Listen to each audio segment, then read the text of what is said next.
네, 성공 취업으로 가는 단계 차근차근 알아보는 취업 스텝 바이 스텝 시간입니다. 인컨설팅의 이정은 대표님과 함께 할게요. 어서 오세요. 네, 반갑습니다. 네. 자, 오늘 준비해 오신 내용 뭘까 기대가 되는데요. 먼저 화면 통해서 알아봅니다.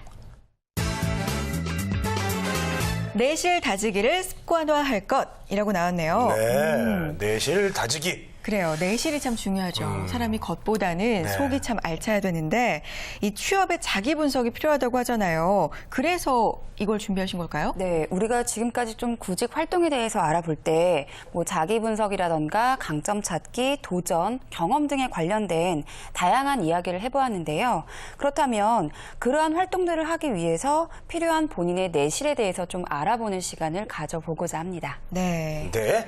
자, 내실 다지기. 저도 이제 내장 지방이 꽉 차 있어가지고 이게 이거랑은 상관없는 거잖아요.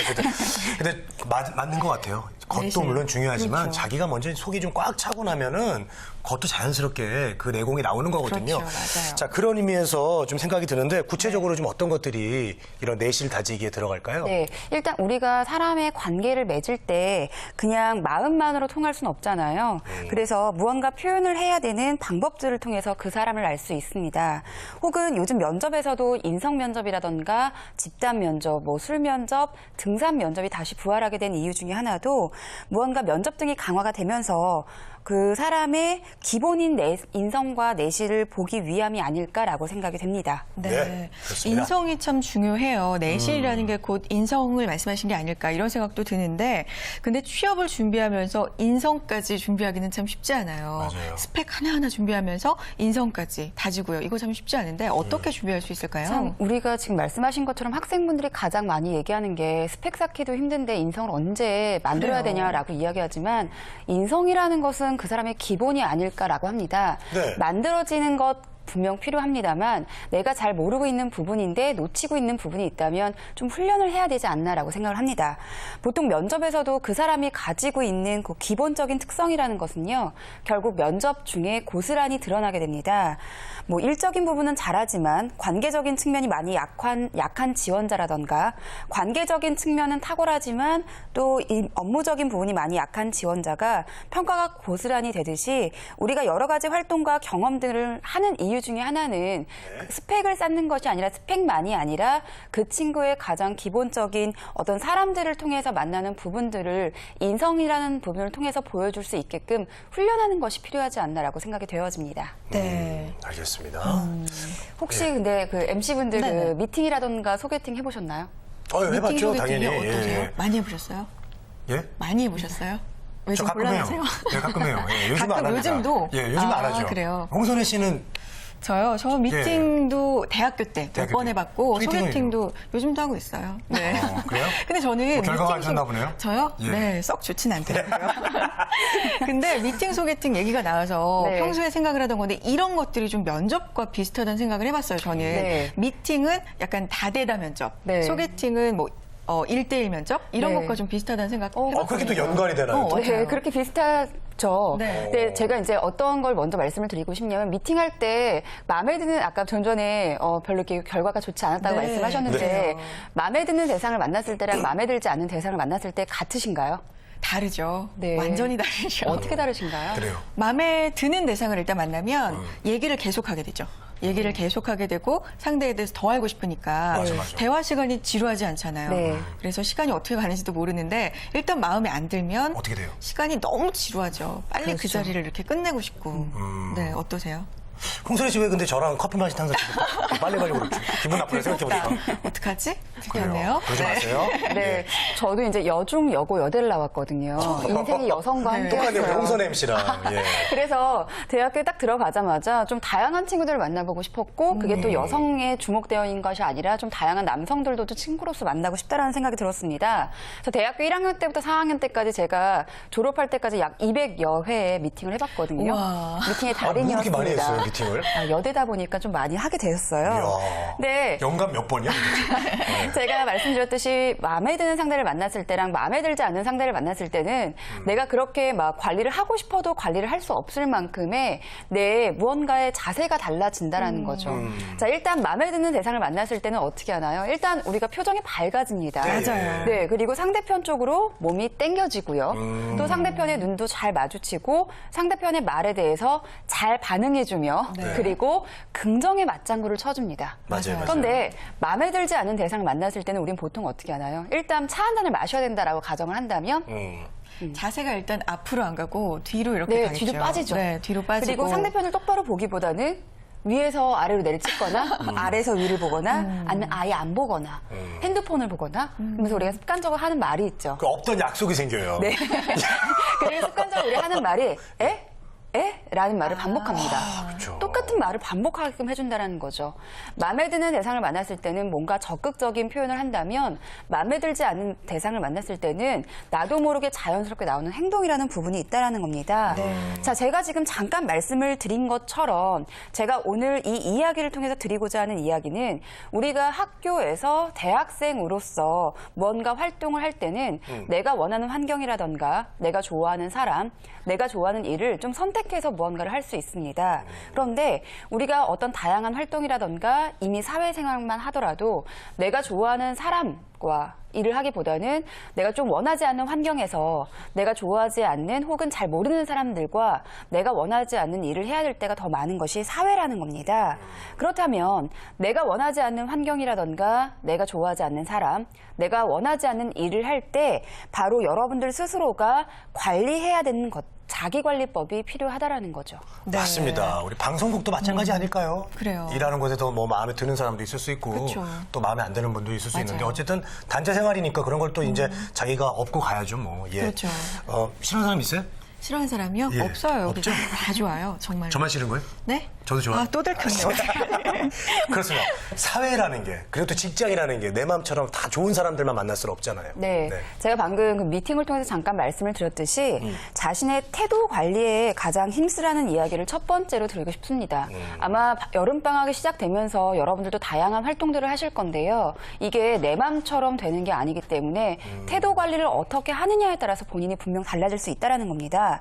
보통 그 사람의 마음가짐은 태도를 통해서 고스란히 나타나게 된다라고 이야기를 합니다.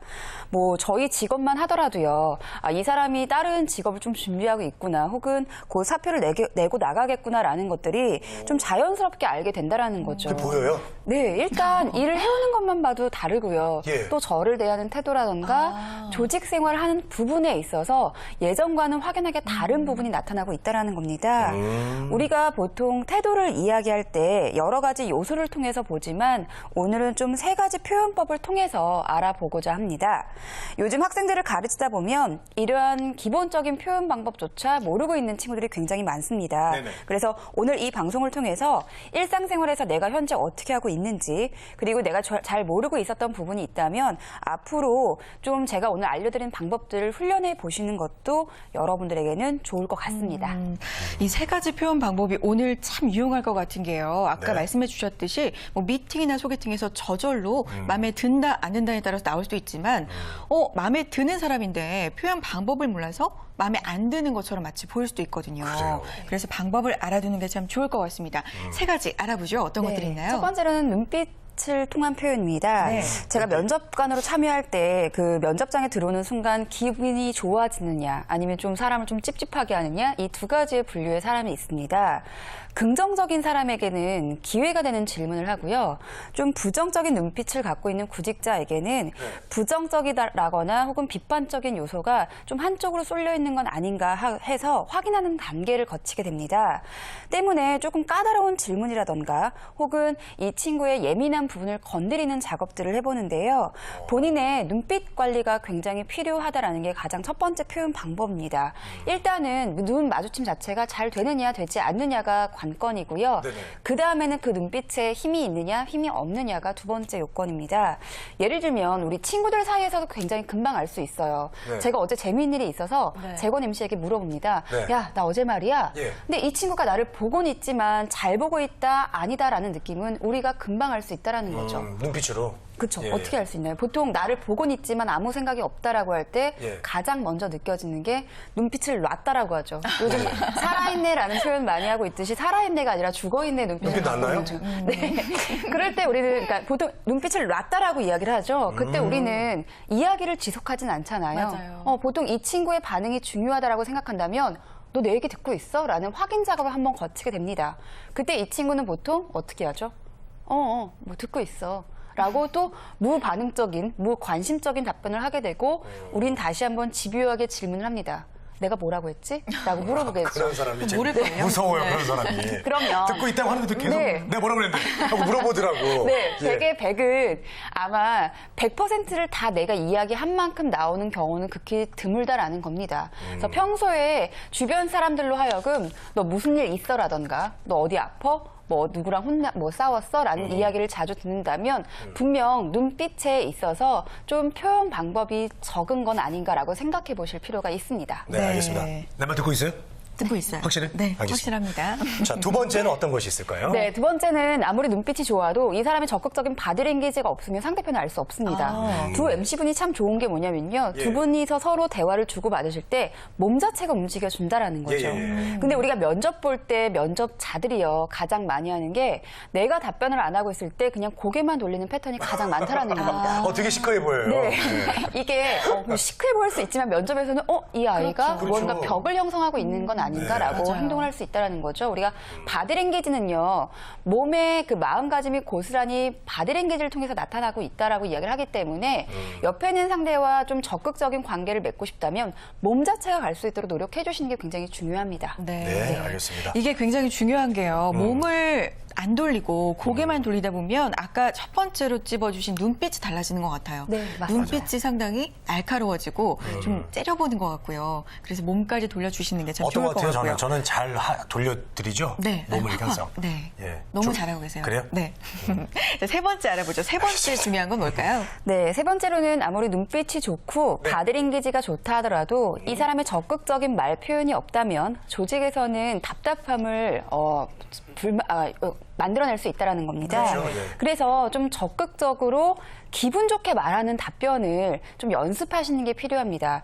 우리가 아마 습관화되어 있을 거예요. 기분 좋을 때는 누구나 답변을 잘합니다. 근데 본인의 몸 상태가 좋지 않다라거나 기분이 좋지 않을 때 답변하는 것들은 극히 적다라는 거죠. 맞아요. 예를 들면 예. 집에 갔을 때 엄마가 정은아 오늘 세탁기에서 빨래 좀 꺼내줘. 빨래 좀 널어줘라고 했을 때 기분 좋을 때는 라고 좋게 답변을 해요. 근데 기분이 안 좋을 때는 어떻게 하나요?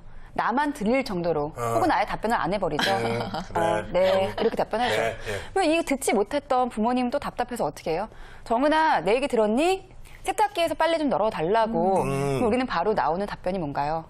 알았다고 하고 하면서 찍기 시작합니다. 이게 보통 학생들에게서 자주 이제 또래들끼리만 대화를 하다 보니까 말 표현이 굉장히 쉬워졌다라는 거죠. 그래서 여러분들 스스로가 다양한 사람들과 다양한 일을 경험하면서 좀 적극적으로 기분 좋게 말하는 말 표현 연습을 해보시는 게 무엇보다 중요하다라고 말씀을 드리고 싶습니다. 네, 알겠습니다. 자, 이 세 가지 표현 방법, 경험을 통해서 그리고 관계 속에서 항상 습관화시키면 참 좋을 것 같다는 생각 들고요. 네. 자, 다음으로는요, 내실화 또 중요한 게 어떤 게 있을까요? 네, 두 번째로는 바로 본인의 이미지 브랜드화입니다. 네. 보통 이미지하면 무엇이 떠오르세요? 이미지요? 네. 어떤 거에 대한 그냥 이미지? 이미지라는 정의에 대해서 한번 내려보실까요? 그냥 뭔가 사물 내지는 사람이 딱 이렇게 주입을 했을 때 떠오르는 첫 번째 생각, 느낌. 네, 맞습니다. 보통 이미지라고 하면 어떤 대상에게서 감지되는 분위기라고 이야기를 합니다. 네. 그런데 이미지 관리가 어려운 이유 중에 하나는 개인적인 경험이라던가 심리적인 특성에 따라서 다양하게 받아들일 수 있다는 거죠. 예를 들면 오늘 제가 여기 처음 왔다라고 가정을 하시고 네. 박재권 MC의 제가 첫사랑이다랑 닮았다라고 예. 한번 가정을 해보세요. 예. 근데 그 첫사랑이 지금도 생각하면 가슴이 아프고 한 번쯤은 다시 만나고 싶다라고 한다면 오늘 제 만남이 어떨까요? 그분이 지금 애가 둘이라서 예, 그냥 아가씨라고 했을 때. 그냥 좀 마음 그냥 좋죠. 떨리고 마음이 좋죠. 좀, 그냥 네, 예. 그럴 벌써 지금 말 거예요. 더듬잖아. 예. 그런데 오늘 딱 제가 첫사랑 닮았는데 그 첫사랑이 생각만 해도 너무 싫은 거예요. 정말 길거리에서 다시 만나면 다시 막 보고 싶지 않을 정도로 예. 이 첫사랑에 대한 감정이 별로 좋지 않습니다. 그러면 제가 오늘 어떨까요? 그렇죠. 이 대표님이 아무리 좋은 분이어도 괜히 좀 이렇게 뭘 좀 해도 싫은 거죠. 그럴 수 있죠. 뭘 해도 예. 미운 거죠. 바로 이게 이미지라는 겁니다. 네. 그 이미지가 그 사람이 갖고 있는 고유적인 특성인데도 불구하고 상대방이 주관적인 것에 의해서 달라질 수 있기 때문에 이미지라는 건 참 어렵습니다. 그러면 네, 이미지라는 것이 두 가지의 구성 요소를 갖게 되거든요. 네. 제가 그래요? 아까 태도는 세 가지의 표현법을 말씀을 드렸잖아요. 네네네. 이미지는 두 가지의 구성 요소를 갖게 되는데 내적인 요소와 외적인 요소로 구분이 됩니다. 내적인 거는 뭐 지식이라던가 정신이라던가 심리, 경험 상태를 이야기하고요. 네. 외적인 거는 우리가 딱 지금 보여지듯이 뭐 옷차림이라던가 그렇죠. 뭐 네. 표정이라던가 생김새가 여기 표현이 됩니다. 네네. 사람들 중에는 내적인 요소가 강한 사람이 있고요. 네. 외적인 요소가 강한 사람이 있다라는 거죠. 근데 앞으로 조직 생활을 하실 거 혹은 앞으로 관계를 생각을 하신다면 이 두 가지 모든 요소에 좀 신경을 쓰시는 게 필요하다라고 말씀을 드리고 싶습니다. 네, 그렇군요. 알겠습니다. 내적 요소 하니까 제가 얼마 전에 고백을 하자면 소개팅을 한번 했거든요. 아, 소개팅 했어요? 소개팅? 공대 출신 분과 했는데 네. 이 공대 출신 남성분들이 좀 내적 요소가 강하지 않을까. 그러니까 다시 말해서 겉모습을 꾸미거나 뭐 보여주거나 이런 것보다도 자기 일만 열심히 하는 이런 스타일들이 좀 내적 요소가 강한 스타일이 아닐까 네. 생각이 드는데요. 선혜 씨가 그런 스타일 좋아하잖아요. 그렇죠. 좀 내적으로 더 다져진 맞아요. 내실 있는. 외모는 많이 안 보이시면서 외모요? 키 큰 남자만 좋아. 예. 네. 어떤가요? 네, 오늘 뭐 소개팅 고백 시간인 것 같습니다. 네, 내적인 요소만 강한 사람들이 있어요. 말씀하신 것처럼 뭐 공대라던가 뭐 물론 다 그런 건 아니지만 제가 네. 많은 사람들을 보면 뭐 공대라던가 뭐 IT 업계, 뭐 게임 업계 등 이미지에 왜 굳이 신경 써야 되는지 모르시는 분야의 분들이 계시고요. 또 외적인 요소만 강하신 분들이 있습니다. 정말 곧 매일매일 러너웨이를 뛰어나가야 될 것 같은 사람들. 근데 조직에서 봤을 때 외적인 요소만 강한 사람들을 보면 이 사람이 외적인 요소만 강하고 일을 잘 못한다. 그러면 직장 상사가 하는 얘기가 있겠죠. 너가 외모에 신경 쓰는 것만큼 좀 일에도 신경을 써라라는 말을 분명히 할 거고요. 맞아요. 또 내적인 것만 너무 강한 사람들이 있습니다. 근데 이런 사람들을 보면 주변 사람들이 어떨까요? 저 사람은 어쩜 저렇게 365일 저 똑같은 옷일까? 정말 씻긴 하는 걸까? 옆에 가면 냄새 나는 건 아닌 걸까? 그렇죠. 라고 무언가 자기 관리 측면에서 너무 외적인 것들에 대한 신경을 쓰지 않다 보니까 진급할 때 이런 게 또 윗선에서는 너무 좀 자기 세계가 강하다라고 비춰질 수 있다라는 겁니다. 그래서 외적인 것과 내적인 것 두 가지가 모두 밸런스를 맞출 수 있도록 여러분들이 자기 탐색을 통해서 내가 지금 어느 쪽으로 치우쳐 있는 건 아닌가를 좀 생각해 보실 필요가 있습니다. 네, 알겠습니다. 그분이 알고 보면 똑같은 옷이 6벌 있을 수도 있어요. 예. 색깔 똑같고. 네, 오해하지 마시고. 자, 오늘 내실 다지기에 대해서 알아봤는데요. 마지막으로 정리의 말씀 부탁드립니다. 네. 네. 우리는 끊임없이 그 관계를 맺고 또 자신의 영역을 구축하면서 살아가게 됩니다. 이미 대학교 때부터 여러분들의 경력 관리는 시작이 되었습니다. 근데 그 경력 관리가 단순하게 스펙이 아니기 위해서는 다양한 경험들을 통해서 사람들을 만나시면서 가장 기본적인 뭐 태도 관리라던가 브랜드 이미지 구축을 통해서 여러분들의 좀 다양한 내실들을 좀 굳히는 시간들을 꼭 가지셨으면 좋겠다라는 생각이 듭니다. 단 이거는 훈련을 통해서만 가능하다라는 것들을 기억하시기 바랍니다. 네. 자, 오늘 이정훈의 스텝 바이 스텝 너무 재밌었죠? 예. 내실을 잘 다지려면요. 소개팅도 좀 많이 해봐야 될 것 같아요. 맞습니다. 예. 자, 취업 스텝 바이 스텝 인 컨설팅 이정훈 대표님과 함께했습니다. 네. 감사합니다. 고맙습니다. 감사합니다.